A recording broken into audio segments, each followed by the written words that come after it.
Cheap knockoff. 90s supermodel Christy spat in Meg's face over photoshopping a yoga pose on the Vogue cover. There's nothing wrong with being inspired by another person, let alone a celebrity.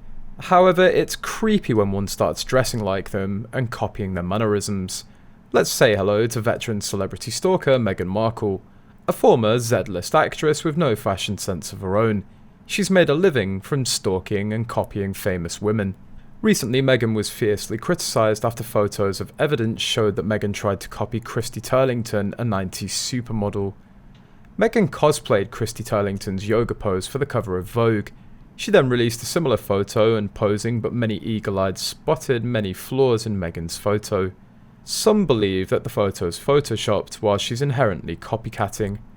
Christy is a bona fide supermodel. The grifter wife can't even strike the yoga pose properly. As always, she looks like a super cheap knockoff.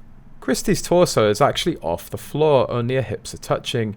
Meanwhile, Meghan's entire body and torso is on the floor with just her arms and legs raised. She's no yogi. Meghan's just grabbing her ankles. You can see the absolute difference in difficulty and muscle engagement in Christy's pose. Not to mention her height and body shape accentuate the pose beautifully. Meghan looks ridiculous in comparison. In the picture, her short torso is so evident. Looking at the shape formed inside the body, Christy's body is forming a rectangle, while Meghan's is a trapezium. The side on the left, formed by her torso, is so evidently shorter than the side on her right. Her legs and arms aren't parallel but diverging. This alters the whole vibe of the pose. A professional photographer for 15 years explains, photoshopped fake butt, photoshopped feet, calves, half this picture isn't even real.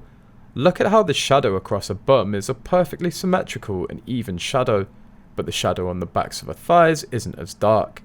She's wearing a looser fitting garment, but her bum is unwrinkled and form-fitting. We know she had large bunions, but even without knowing they're supposed to be there, the light along her outer foot is too unbroken, compared to the faintest of shadows to show the difference between the 2 feet. That light has been painted on, likely because that part of the foot was shaped differently and didn't catch light in the same way. But once bunions were removed, they cleaned up the edge and added a bit of light bouncing off her foot. Her throat, neck has been similarly altered. I can't figure it out whether she actually does yoga or whether she's just lucky with genetics and is flexible and just skirts by pretending. She's a mimicry puppet. Nothing about her is unique. Moreover, Meghan's also ripping off Christy Turlington's with a yet another new endeavour of talking about safe birthing practices in Africa. Christy Turlington founded the non-profit organisation Every Mother Counts in 2010 to support maternal health worldwide. She's also a model and has directed documentaries about women's healthcare. Earlier, Meghan put Christy's name in British Vogue as she's been secretly working as a guest editor for the prestigious September issue. And she's used the opportunity to profile 15 incredible women doing great things for equality, kindness, justice, and open-mindedness, according to a statement on Meghan and Harry's official Instagram, Sussex Royal. Meghan's the first person to guest edit the magazine's September issue, based on a fishy bond with former editor-in-chief Edward Enninful.